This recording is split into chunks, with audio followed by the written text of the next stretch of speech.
قرآن مجید کی چوتھی سورت سورۃ النساء ہے، جس کی تیسری آیت میں ایک سے زیادہ 4 تک عورتوں سے نکاح کرنے کی صریح اجازت دی گئی۔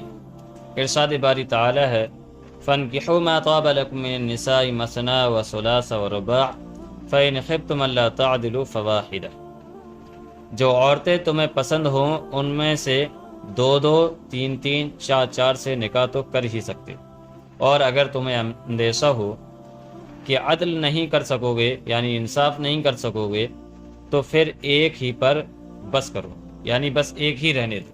اسی طرح احادیث مبارکہ میں بھی ذکر ہے، لیکن شریعت نے اس کے ساتھ ساتھ یہ بھی کہا ہے، جیسا کہ حضور اکرم صلی اللہ علیہ وسلم کا ارشاد ہے اذا كانت عند الرجل امرأتان فلم يعدل بينهما جاء يوم القيامة وشقه ساقط، کہ اگر آدمی کے پاس 2 بیویاں ہوں اور وہ ان کے درمیان عدل نہ کرے تو وہ قیامت کے دن اس حالت میں آئے گا کہ ایک پہلو جھکا ہوا یعنی مفلوج ہوگا۔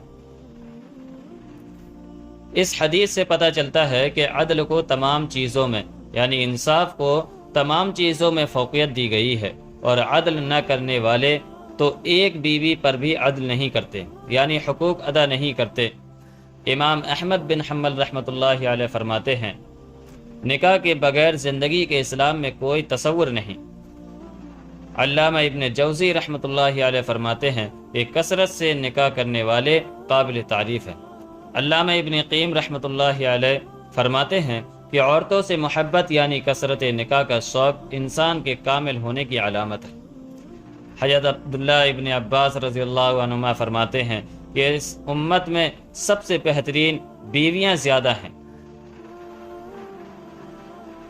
اسی طرح سنت بھی ہے، حدیث میں آتا ہے کہ رسول اللہ صلی اللہ علیہ وسلم نے فرمایا 4 چیزیں پیغمبروں کی سنت ہے: حیا، عطر، مسواک اور نکاح۔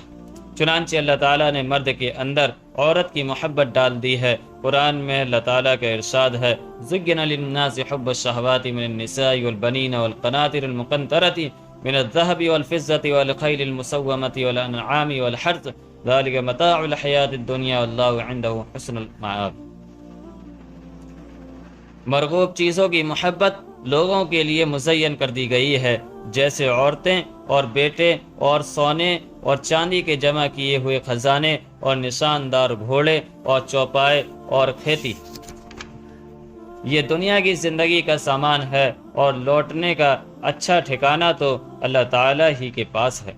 مذکورہ آیت میں بتایا گیا ہے کہ مرد و عورت جن جن اشیاء میں رغبت رکھتے ہیں، یہ بات مسلم ہے کہ اللہ تعالیٰ نے ہمیں پیدا کیا ہے اور اسی نے ہمیں مختلف صلاحیتیں اور خصوصیات سے نوازا ہے، جن میں سے ہمارے لیے بہت سی صلاحیتیں امتحان ہیں۔ مرد کے اندر اللہ تعالیٰ نے جنسی خواہش رکھی ہے، اور نکاح کی خوبصورت رشتے میں بندھنے کے بعد عورت کو اس کی تکمیل کا حکم دیا گیا ہے۔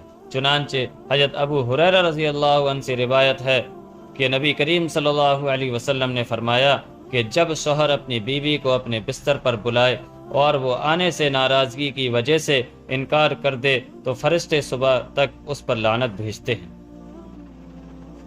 عورتوں سے رغبت و محبت کو مردوں کے وجود کا اس حد کا حصہ بنا دیا گیا ہے کہ جنت میں ان کے اجر کا حصہ بن جائیں گے۔ اللہ تعالیٰ کا ارشاد ہے كَذَلِكَ وَزَوَّجْنَاهُمْ بِحُورٍ عِينٍ، یہ اسی طرح ہے اور ہم بڑی بڑی آنکھوں والی حوروں سے ان کا نکاح کرتے ہیں۔ اللہ تعالیٰ نے ایک مرد کے اندر جنسی خواہش کے ساتھ ساتھ عورتوں کی رغبت بھی اس کے اندر رکھ دی ہے، لہٰذا اسے جنسی تسکین اور رغبت کے حصول کے لیے تعدد ازدواج کا حلال رشتہ بھی بتا دیا، جس کو وہ اختیار کر کے ایک پاکیزہ زندگی گزار سکتا ہے۔ تحقیقی مقالوں میں جن کا موضوع فطرت نسوانی ہے کہا گیا ہے کہ مرد اپنی ساخت اور اجزاء ترکیبی کے اعتبار سے عورت سے بہت مختلف ہے۔ ایک مقالے میں ان کی امتیازی خصوصیات یہ بتائی گئی ہے کہ مرد حیاتیاتی نقطۂ نظر سے خلقی طور پر عورتوں کی طرف کھینچتا چلا جاتا ہے، اور کھینچنے والی قوت جنسی تسکین کی خواہش ہوتی ہے۔ مرد دکھائی دینے والے اجسام کے حسن کے گرویدہ ہوتے ہیں، اس لیے انہیں پانے کے لیے جنسی طور پر بے قرار ہو جاتے ہیں۔ عورتوں کی نسبت مرد آسانی سے آمادہ رومان ہو جاتے ہیں اور فریق مخالف سے ہر قیمت پر وابستہ رہنا چاہتے ہیں۔ اس کی ظاہری وجہ قدرتی کیمیکل PEA ہے جو عورتوں کی بنسبت مردوں پر زیادہ اثر انداز ہوتا ہے۔ مردوں میں حیاتیاتی کیمیائی مادہ عورتوں کی بنسبت 10 سے 20 گنا زیادہ پایا جاتا ہے، جو ان کی جنسی خواہش کو بڑھاتا رہتا ہے۔ بنا بری مردوں میں ایک سے زائد عورتوں سے تعلق رکھنے کی خواہش ہوتی ہے۔ فاضل محقق اسی مقالے میں آگے چل کر لکھتے ہیں، بلا شبہ مرد اور عورت اپنی حیاتیاتی ساخت یا جذباتی احساسات میں یکساں نہیں ہیں، اور بہت سی تہذیبوں نے ان کے مابین امتیاز کو مزید تقویت دینے کا اہتمام کیا ہے۔ مجموعی طور پر دونوں ایک دوسرے کے فطری اور تکمیلی کردار ہوتے ہیں۔